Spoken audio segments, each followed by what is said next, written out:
Hello दोस्तों। तो आज हम लोग पढ़ने वाले हैं ऑपरेशन ऑफ सिग्नल्स, जिसमें सबसे पहला आता है टाइम शिफ्टिंग ऑपरेशंस। इसमें एक चीज़ होती है कि इसको हम लोग सिर्फ रिकॉर्डेड सिग्नल्स में यूज़ कर सकते हैं। तो सबसे पहले हम लोग उसका ग्राफ डिज़ाइन करते हैं। इसको एक्स ऑफ टी, इसको टाइम के रिस्पेक्ट में टी देते हैं।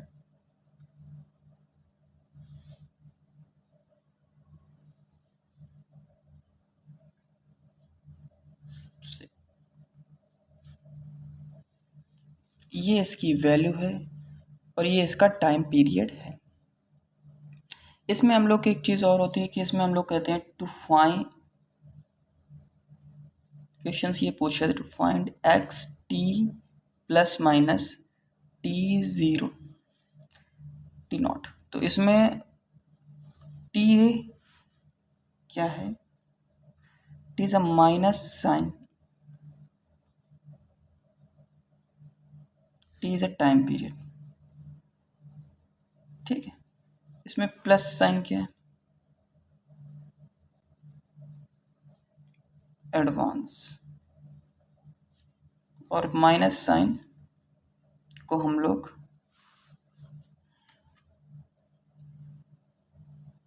डिले कहते हैं। टी नॉट को ओनली कांस्टेंट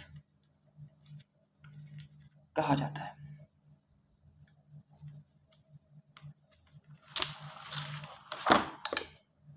तो अब हम लोग जानते हैं कि माइनस साइन का प्रयोग और प्लस साइन का प्रयोग कहाँ पे किया जाता है।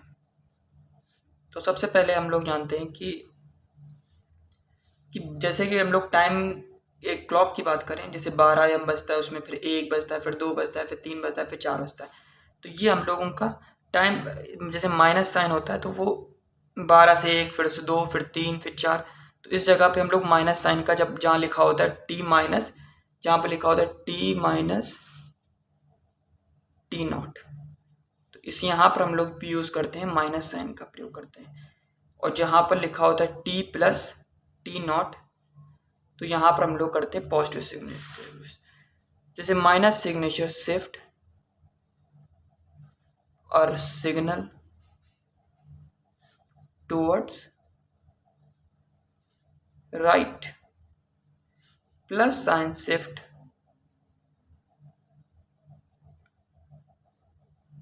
a signal towards a left। इसको हम लोग एक एग्जाम्पल के माध्यम से समझते हैं। जैसा कि आप देख सकते हैं कि इसमें एक एग्जाम्पल दिया गया to find x t plus 4।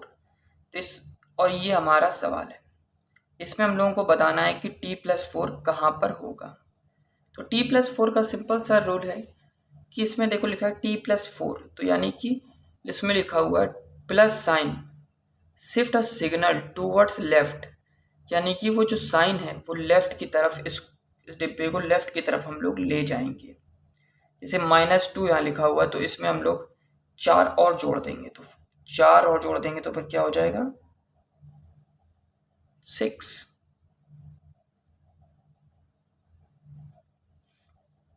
-6। और यहाँ पर जैसे कि 4 दिया गया है तो वहाँ पर 4 कर देंगे खत्म, तो यहाँ पे 0 x by t equals to t. दूसरा सवाल दिया गया है, इसमें फाइंड करना है to find x t minus 4। तो इसमें हम लोगों को बताना है कि एक्स टी माइनस 4 में क्या करेंगे। जैसा कि हम लोगों ने पिछले वाले में पढ़ा कि जैसे कि जब माइनस साइन होता है तो shift a signal towards right, हम सिग्नल को राइट की तरफ शिफ्ट करते हैं, इसी राइट की तरफ शिफ्ट करते हैं। जैसे कि इसमें दिया गया -4, तो ये -3 है, तो -3 में इसमें 4 ऐड कर देंगे, तो इसमें हो जाएगा 1। और इसके बाद इसको 4 टाइम बढ़ा देंगे, यानी 4 to 8। ये हो गया एक्स टी माइनस 4 का ग्राफ। इसी तरह हमारा दूसरा ऑपरेशन होगा टाइम स्केलिंग ऑपरेशन। इसमें हम लोग जानते हैं कि इसमें हम लोगों को फाइंड करना होता है अल्फा। तो इसमें अल्फा हम लोगों को अल्फा कहते हैं स्केलिंग फैक्टर। तो इसमें देखें तो अल्फा अगर 1 से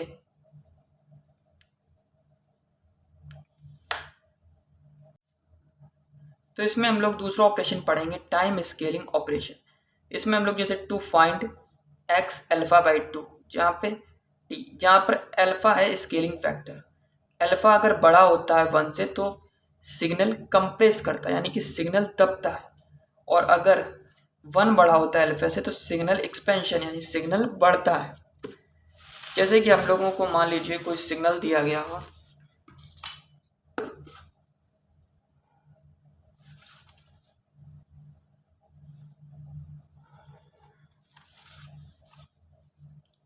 एक्स ऑफ टी, और इसकी हम लोग यूनिट मान लेते हैं 1, और इसकी फ्रीक्वेंसी मानते हैं 4 माइनस का, और इसकी फ्रीक्वेंसी मानते हैं 6। तो अब अगर हमसे पूछा जाए कि बताओ x ऑफ 2t, अगर हम लोगों से पूछा जाए x ऑफ 2t फाइंड करने के लिए तो हम लोग इसमें कैसे फाइंड करेंगे? तो इसका सिंपल सा आंसर ये होगा कि हमें सबसे पहले ग्राफ बनाना होगा,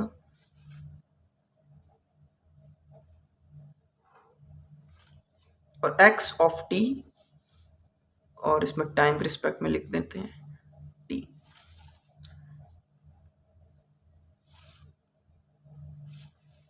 वैल्यू में कोई चेंज नहीं आएगा, वैल्यू जितनी है उतनी ही बनी रहेगी, 1 की 1 बनी रहेगी। लेकिन जो यहाँ का टाइम पीरियड है उसको 2 से डिवाइड कर देंगे, यानी कि सिग्नल अब कंप्रेस करेगा, सिग्नल अब दबेगा। जैसे कि इसी की ये फर्स्ट स्टेप है, ये सेकंड स्टेप है। इसी सेकंड स्टेप में आप देख सकते हैं कि जैसे कि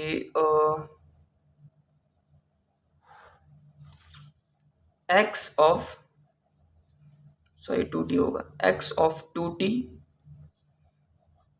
इज रिस्पेक्ट विद t, और वैल्यू में कोई चेंज नहीं आएगा, वैल्यू 1 की 1 ही बनी रहेगी, और इसको कहते हैं -2, और ये हो जाएगी 3।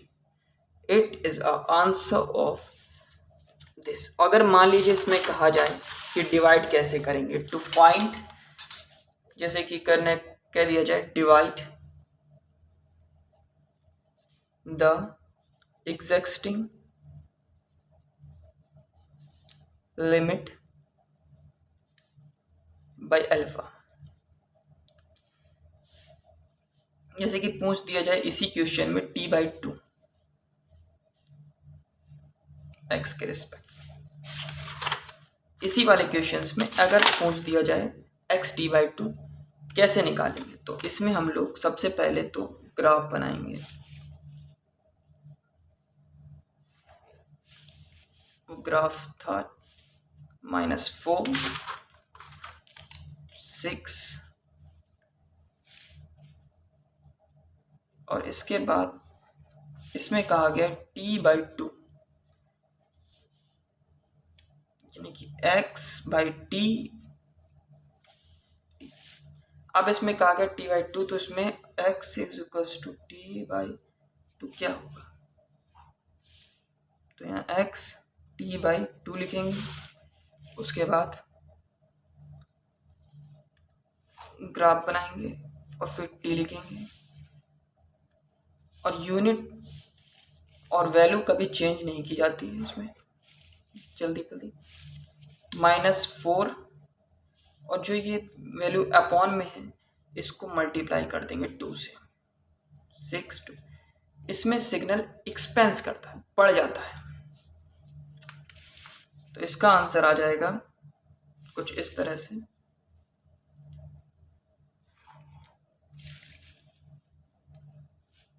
-8 t 6 2 12, और वैल्यू 1 x t/2। इसी तरह हम लोग तीसरा ऑपरेशन पढ़ेंगे।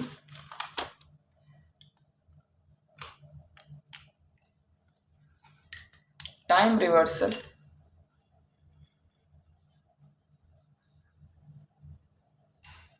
और फोल्डिंग ऑपरेशन।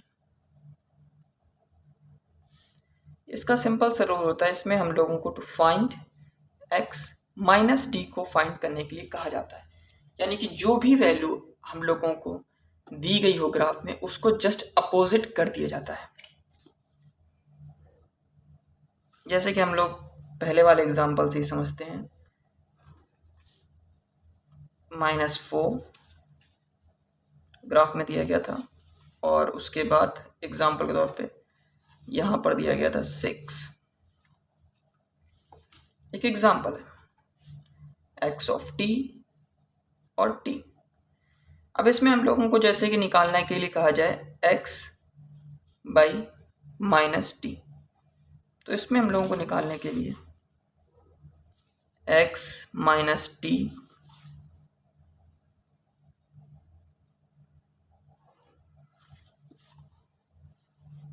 जो ये वैल्यूज हैं इनको जस्ट उल्टा कर देंगे। जैसे कि यहाँ पर जो प्लस में था उससे हम माइनस में ले आएंगे -6, और जो माइनस में था उससे प्लस में कर देंगे 4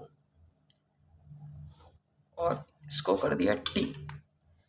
और ये हमारा बन गया टाइम रिवर्सल और फोल्डिंग ऑपरेशन नंबर 2। इसी अब में अगर हम लोग कुछ एग्जांपल्स भी ऐड कर सकते हैं। इसी में हम एक कॉम्प्लेक्स क्वेश्चन को सॉल्व करने की कोशिश करते हैं, जिसमें कहा गया है to find x minus 3t plus 4।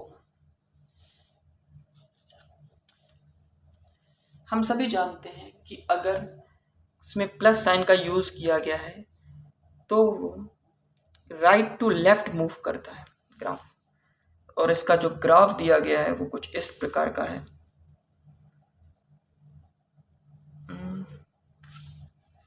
8 -4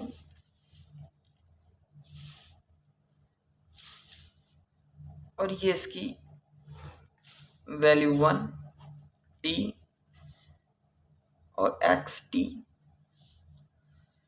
अब हम लोगों को इसमें फाइंड करना है x माइनस 3t प्लस 4। तो इसको फाइंड करने के लिए हमें सबसे पहले स्टेप नंबर 1 में सबसे पहले ग्राफ बनाएंगे, उसके बाद t लिखेंगे, फिर xt प्लस 4। जो 8 वाली वैल्यूज है ये 4 मूविंग राइट टू लेफ्ट, ये राइट टू लेफ्ट की तरफ मूव करेगी। तो यानी कि यहाँ पर जो 8 था अब वो 4 बन जाएगा, और जो यहाँ 4 था वो यहाँ पर 8 बन जाएगा। यानी -8 4 और ये बन गया हमारा, वैल्यू सेम रहेगी। और इसके बाद हम लोग इसका नेक्स्ट स्टेप में आते हैं, स्टेप नंबर 2। स्टेप 2 जिसमें हम सबसे पहले ग्राफ बनाएंगे,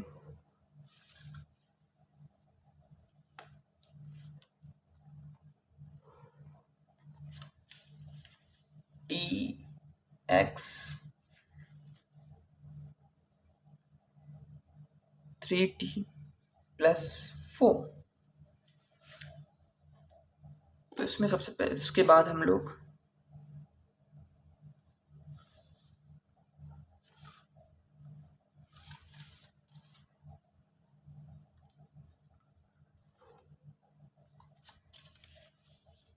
-8 4 और जैसे कि यहाँ की वैल्यू थी 1, और इसके बाद हम लोग देखते हैं कि जो 3t है इसमें हम लोग डिवाइड कर देते हैं 3t का, जैसा कि हमने सेकंड ऑपरेशन में पढ़ा था। और जो वैल्यू आ जाएगी वो लिख देनी यहाँ पे। और स्टेप 4 वैसे तो वैल्यू ये पॉइंट में आएगी, लेकिन हम लोग चाहें तो वैसे भी लिख सकते हैं और पॉइंट में भी लिख सकते हैं। आप चाहें तो इजी बनाने के लिए यहाँ 3 की जगह 2 का इस्तेमाल भी कर सकते हैं। इसके बाद tx माइनस 3t प्लस 4 जो क्वेश्चंस में माना गया था। इसके बाद जो ये वैल्यू है वो जस्ट अपोजिट डायरेक्शन में चली जाएगी, जैसे कि 4/3 इस तरफ आ जाएगा और 8/3 इस तरफ चला जाएगा और ये माइनस का होगा इस तरफ पे, और इसकी जो वैल्यू होगी वो हमेशा की तरह सेम ही रहेगी।